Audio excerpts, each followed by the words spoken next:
Hello friends, thank you for joining me today. My name's Dan, and this is Daily Art Adventure number 595, which I've called Keeping It Between the Lines. Ironic title, because it sounds as though I ought to be talking about coloring in the lines. I'm actually talking about almost the opposite of that. I am at a point where I thought I was ready to go to oil. In fact, if you look down here real quickly, I've got my oil palette all ready to go, and I was just about to switch to oil. Then with one final look at it, said, oh no, wait a minute. There are a couple little things I'm not crazy about. So I'm going to do more white acrylic.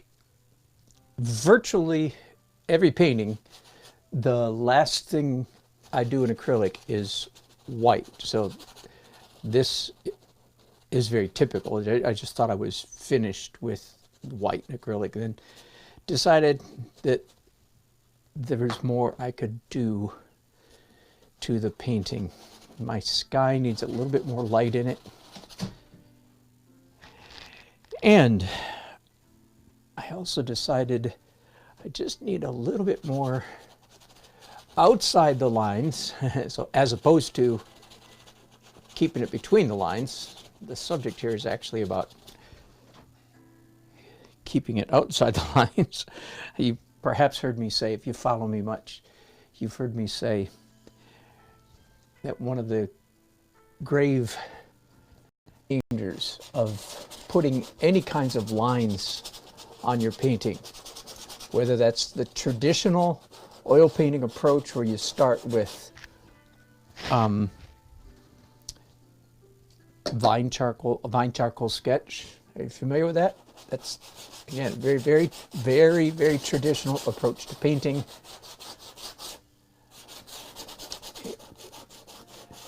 And one of the dangers of doing that technique is that as soon as you put lines on your canvas, then you're going to be gravely tempted to color in the lines, to restrict your movement, your motions, your painting, and so on, to coloring inside the lines. So that's, I've said that many times. But I want to talk about a slightly broader subject.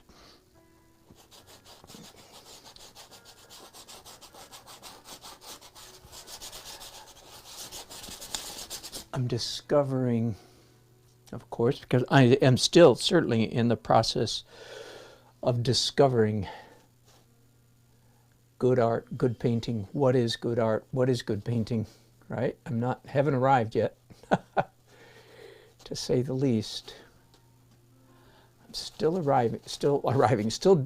the journey, and trying to come up with fresh language to describe this mystery that we call good painting. And have come up with a couple word pictures in the last couple of days. One comes from the world, which I know nothing about, of road rally racing. Now, I know nothing about road rally racing, but somehow YouTube thought I would enjoy some videos about road rallies. I know what it was. Me and my grandchildren, we have quite the delightful little ritual of watching YouTube videos together. I'm always messing with their heads and trying to, expand their horizons and teach them new things and so forth. So we generally watch very educational stuff. And we were watching pit stops, like race pit stops, the greatest, fastest pit stops in history. And that was fascinating. So then YouTube said, oh, okay, well, here, you want to watch some of the road racing, car racing? And here, how about some rally? So we started watching rallies. Now, I don't know anything. As I said, I'm not not an aficionado at all of rally road racing. For those of you who don't know what we're talking, R-A-L-L-Y, rally. Not Raleigh, not really, rally. some of the characteristics as a novice. They drive actually very small cars. Ford Fiesta kind of stuff. Little tiny cars with souped up engines. And evidently, the real objective, besides, I'm sure, winning the race, the real objective in rally racing is to come as close as you can to killing yourself without doing it. Okay? The objective in rally racing is to come as close as you can to wiping out with the most glorious wipeouts without quite doing it. Those of you who know what I'm talking about are laughing right now because you know exactly. This is the truth. I'm telling you the truth. So a great move in road rally racing is for the little car to come around the curve and to go up on two wheels and to go just like this, like and just before the car goes bottom side up, it comes crashing down and continues on its way. Okay, and then all the crowd goes nuts. Yay! Whoa! It's great.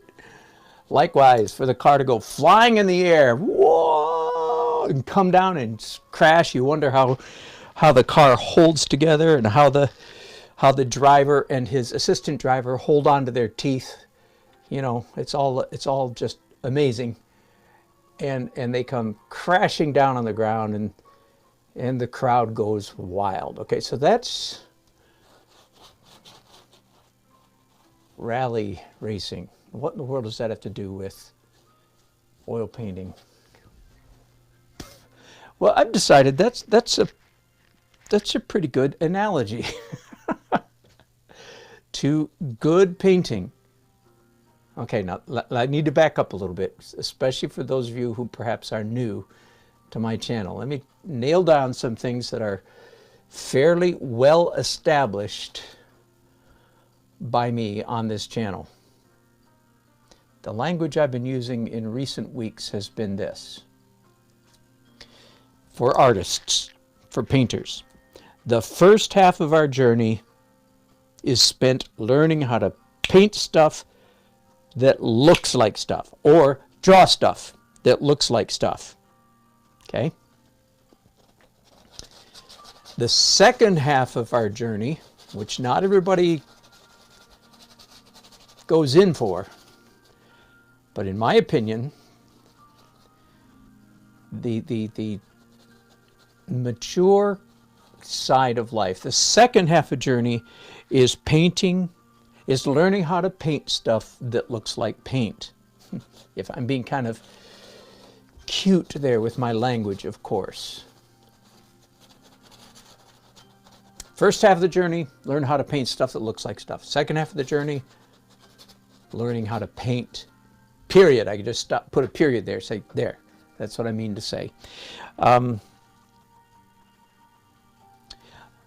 Another way to describe that is to say, good painting is kind of like being a good rally race car driver.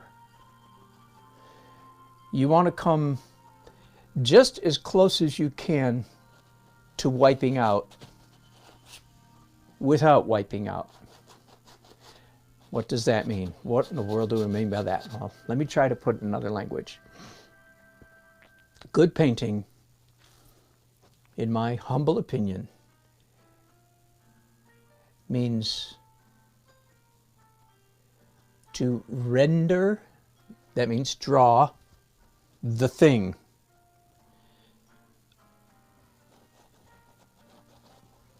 But not by driving like ordinary people, keeping it between the lines, right? Not by, because that results in a boring, predictable painting. Now, I'm being really hard by saying that. I'm really being really hard on you realists. And I always say that with apologies to my friends. To those of you who are realist painters, I'm sorry that I am being rather harsh. And I love you, and I like you, and I admire what you do, but okay, that's enough said.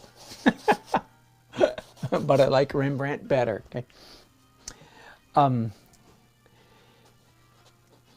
The goal in painting is to be like a rally driver and to come just as close as you can to wiping out with marks, without wiping out. So that when the painting is all finished, we still end up with cars, a couple pedestrians over here, a domed Capitol building here, modern buildings here, and traditional buildings, sidewalk, street lights, flags, banners, street. You got it? Stuff that looks like stuff.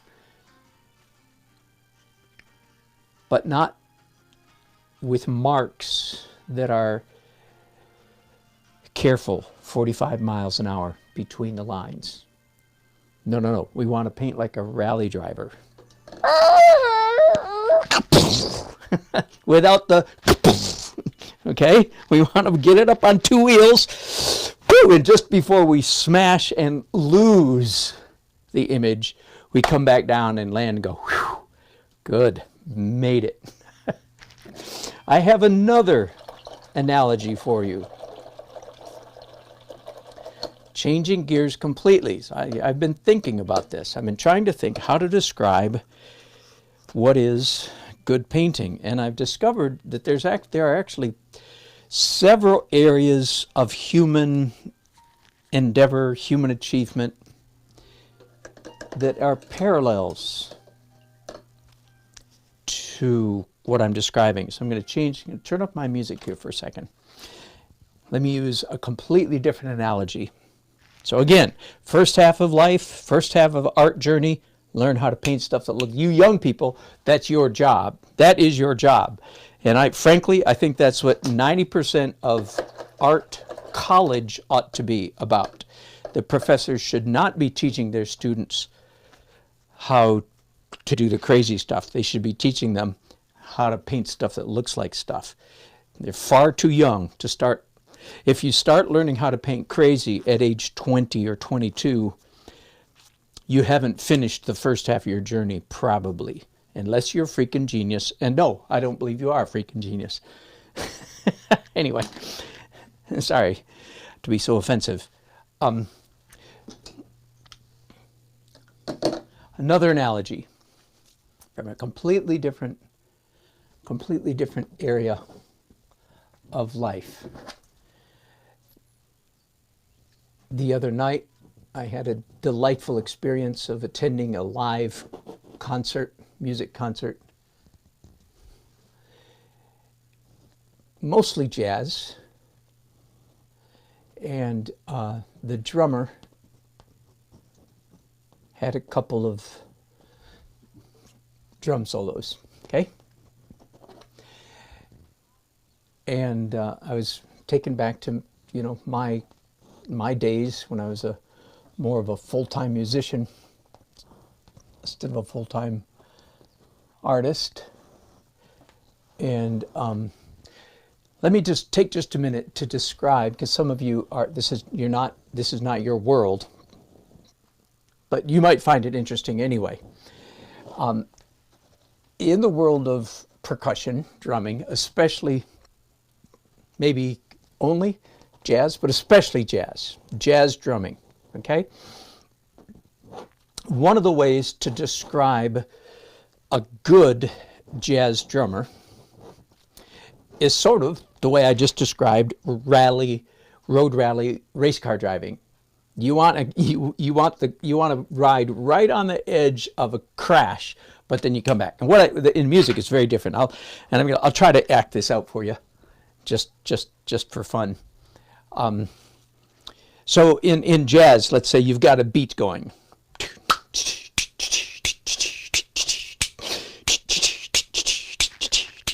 Okay, got it? That's the boom.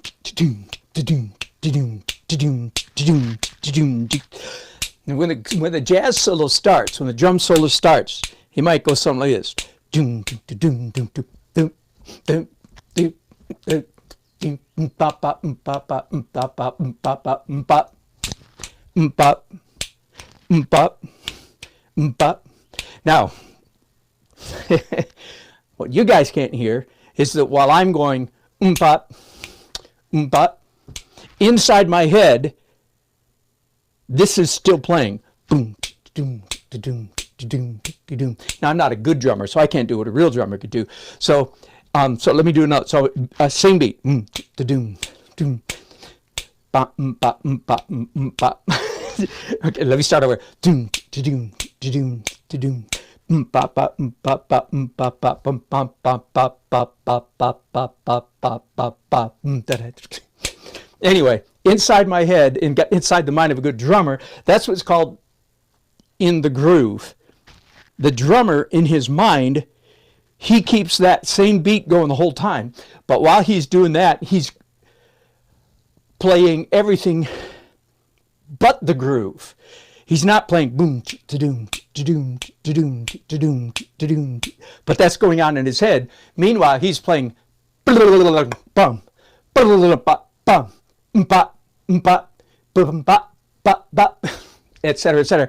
Now, as I sat there watching this incredible drummer doing his solo, I was keenly aware of the fact that 80, 90, 95% of the audience had no idea what was going on. They just thought he was playing noise, just, and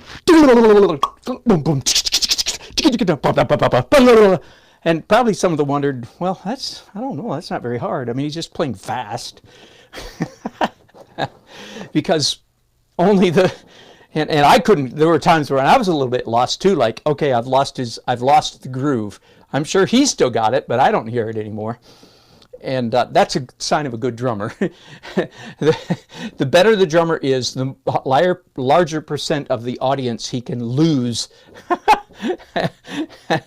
And still, he's not lost.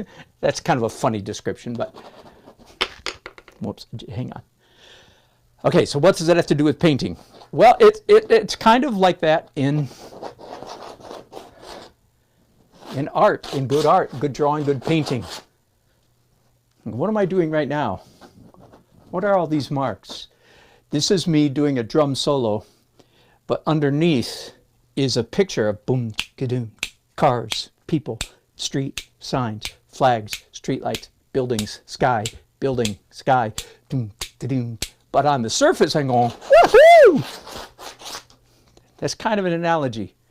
Now, if I do too much woohoo, then I crash, and I'm like the drummer that loses the groove, or I'm like the rally driver that turns his car upside down. So it doesn't do any good if you crash.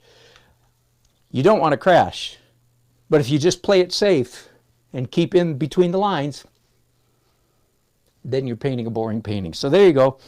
It's just another description. I've never done a description like that ever of good painting, but I think it's a word picture, of course. But it's a reasonably good word picture of what good painting is. And what I find is that there's some people, for instance, go back to the music for just a minute. Whoops, I'm going to do a little bit more pencil. There are some people who they don't like jazz. They like classical music. And I'm a classical music more than a jazz guy myself, but I love good jazz. But there's some people that, no, if it's not written down, they're lost. I remember years ago watching, it was somebody like Isaac Stern, somebody like that, or Yehudi Menuhin, one of the great classical violinists of the 20th century. And he got together with Stefan Grappelli, the most famous jazz violinist in the last 100 years. And they were playing together, trying to play together, and Stefan Grappelli was playing all over the place. And the other guy, who was a consummate, brilliant, one of the best in the world, was like frozen. He didn't know what to do. And he's one of the best in the world. There are some people who just gravitate toward order and structure. 45 miles, 10 and 2, 45 miles, keeping it between the lines. Those are the realist painters among us, and You know, viva la différence. Thank God there's different kind of people. But again, so I've given you my take. What is perhaps a preferred approach. All right, so now I'm done with acrylics now. And I'm going to go ahead and do the oil glaze. I'm thinking, sitting back, stroking my beard. One of the ironies about this particular painting is that the color balance is almost exactly where this doesn't usually happen. It's almost exactly right where I want it, without me doing anything. So I'm going to have to invent some stuff. Like, okay, what do I want to do then? Well, I know one thing I want. I do want this white stuff. A lot of this white stuff that I just did. I do want it to be warmer. So that's safe. I can go ahead. Whoop, that's too warm. I should say that's too yellow. Too yellow warm. So let me red that up a little bit. That's too yellow also, but I'm going to come back with a rag in a minute. By the way, that right there, that over intense yellow, that's Indian yellow for you. It's kind of like what phthalo. Some of you, more of you, are familiar with the scary aspect of phthalo blue. Well, yep, Indian yellow has that same effect. A little bit goes a long way. But not to worry, I am going to fix it. I'm going to dip just a bit of this rag into my turpenoid. Now I'm not wiping it all off. I'm just thinning it and spreading it around a little bit. So right now, this is not erasing, this is painting with a rag. Huge difference. It's a difference in attitude. All right, I'm not mad at it. I'm not mad at myself. Painting with a rag. There, that's better.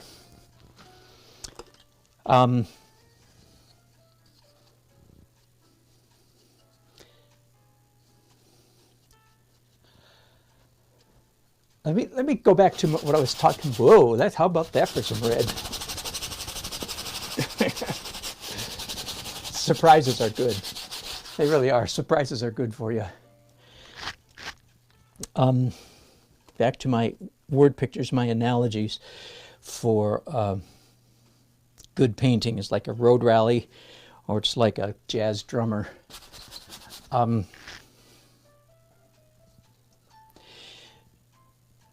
So let me get more technical in the painting. What does that mean, painting? Let me try to be a little more precise then. It means making marks that are slightly extraneous to the subject matter. That is, making marks that are not drawerly, that do not obviously, and that word obvious is important, making marks that do not obviously add to the realism of the rendering. When I say rendering, that always means realism. That means drawing. Rendering is drawing drawing stuff that looks like stuff. That's what I mean when I use the word render. To render is to reasonably accurately copy stuff. Okay?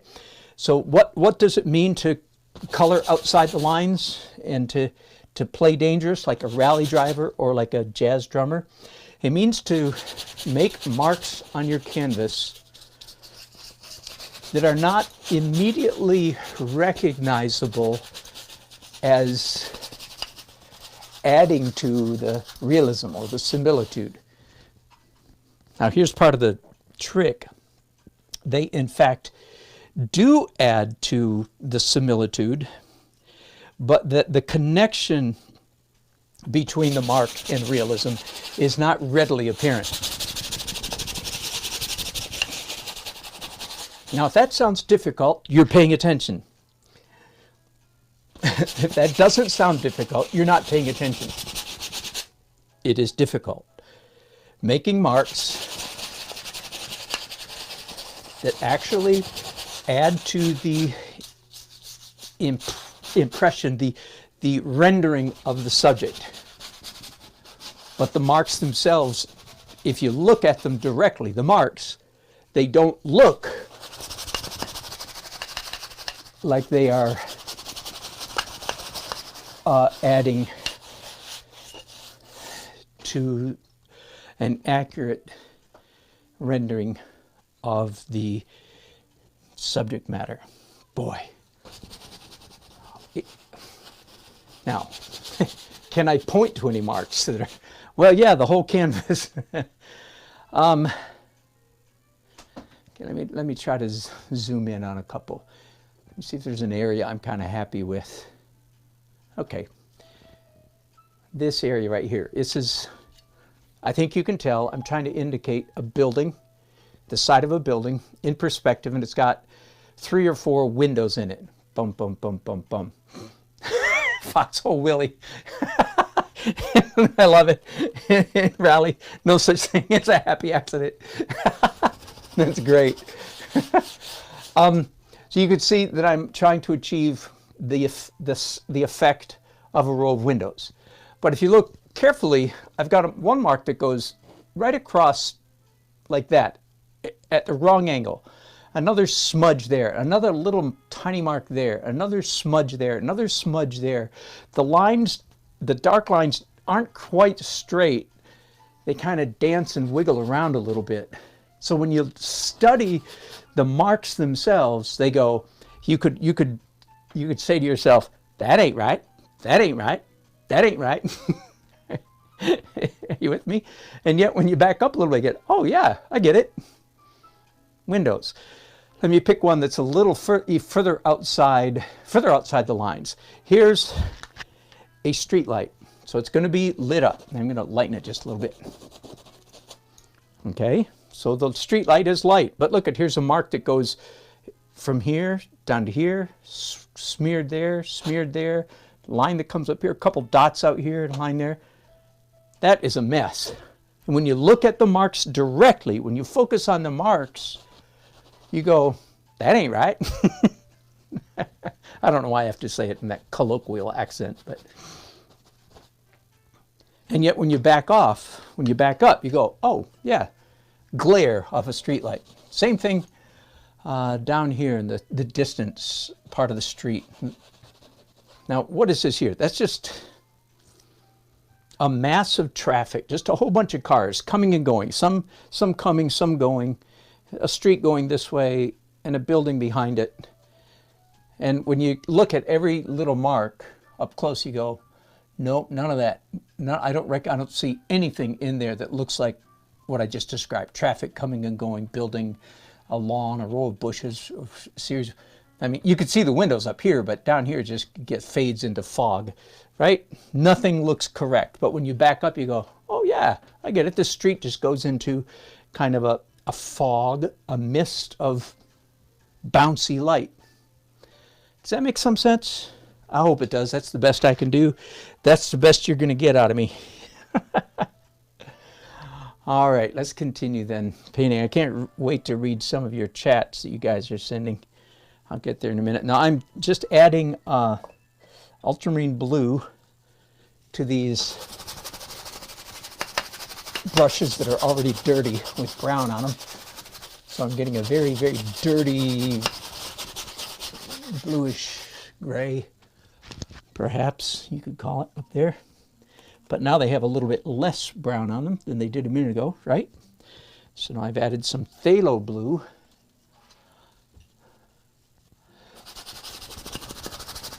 So now I just did a dirty phthalo blue right there.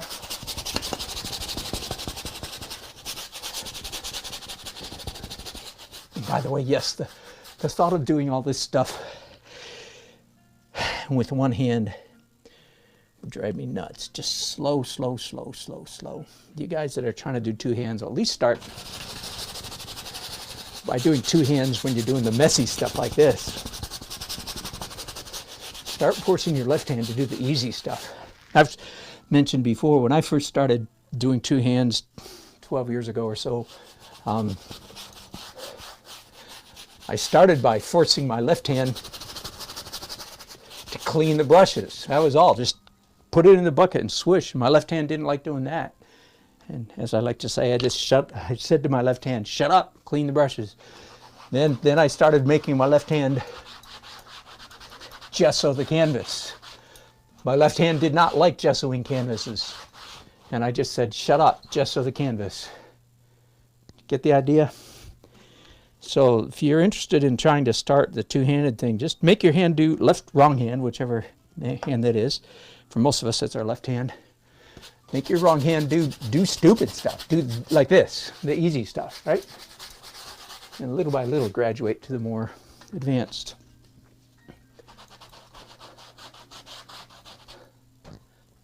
And then it was years after that before I started trying to make my left hand draw.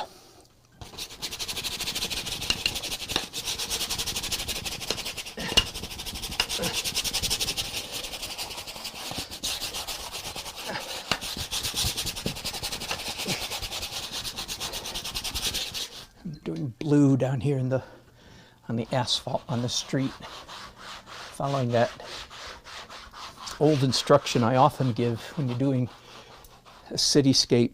What color is the pavement? Everybody knows it's gray, but most of the color that it gets because of the color of the sky, reflection of the sky. Make this a little bit lighter.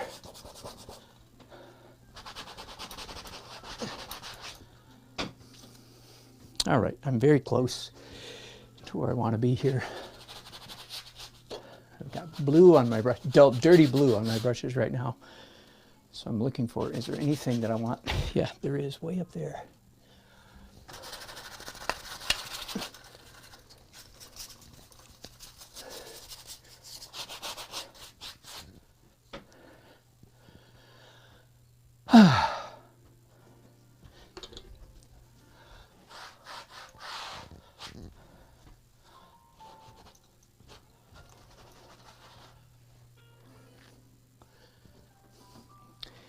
All right, I will pause here, I believe.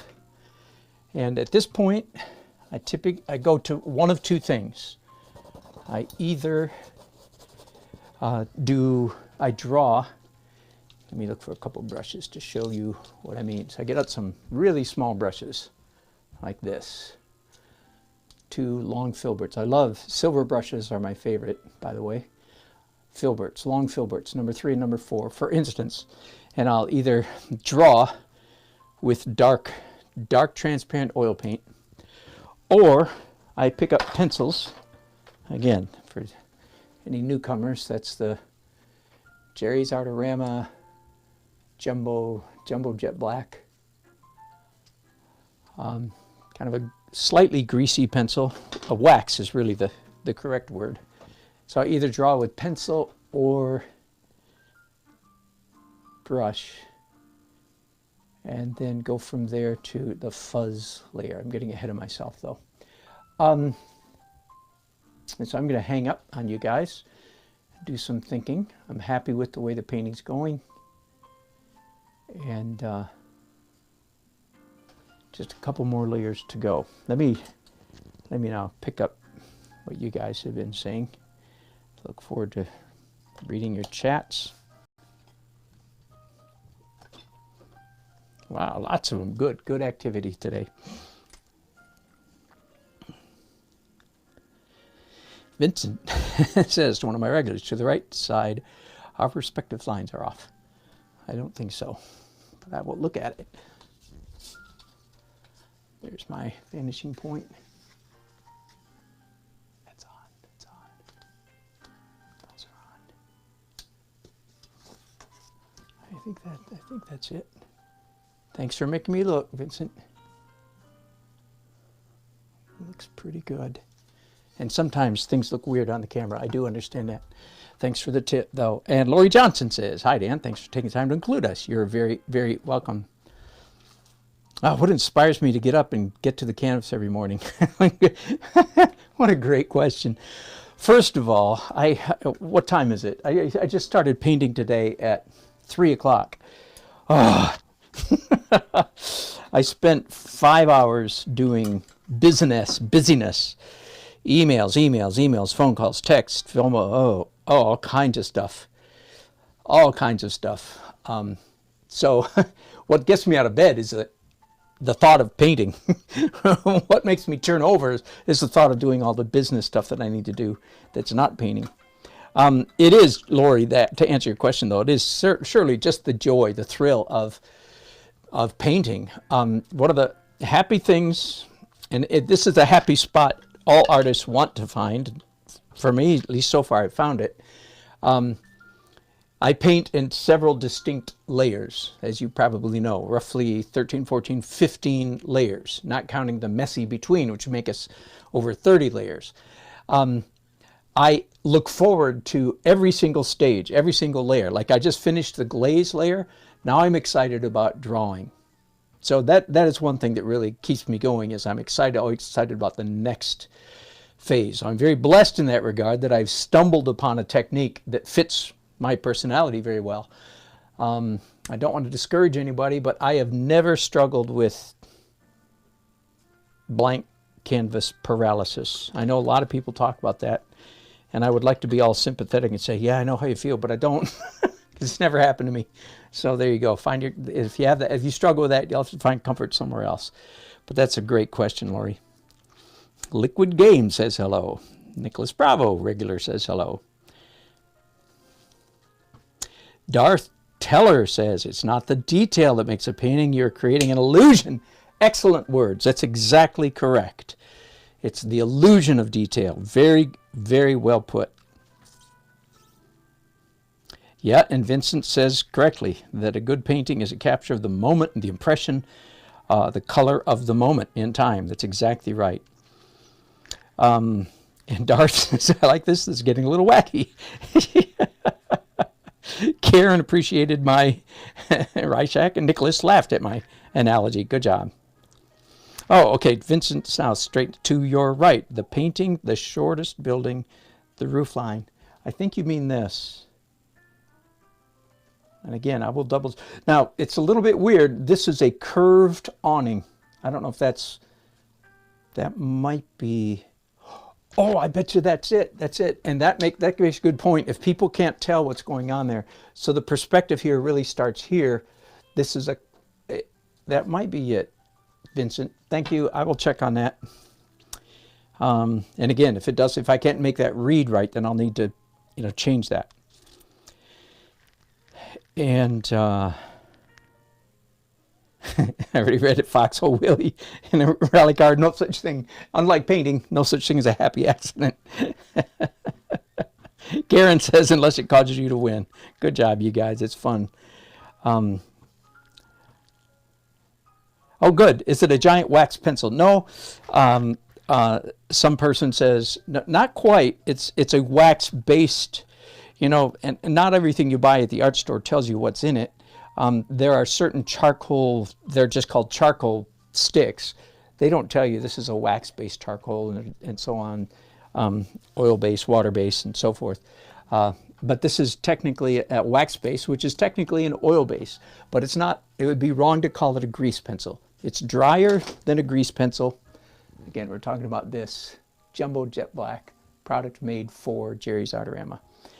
I've been using them for 4-5 years in my painting. It's very unconventional to use pencils late in the painting process, but I've enjoyed it. All right, thank you guys for your company and your input. I've enjoyed your feedback very much. And yeah, Laura, you might be right because of the angle that you're looking at it. That is correct. It's very possible. All right. I'm going to stop there. Maybe I'll be back again for another broadcast today. I'm not sure. My night's going to be short. We're going to visit my sister who's in the state for a rare visit, so that'll be fun. And if not tonight, I'll be back tomorrow. Thanks so much for watching.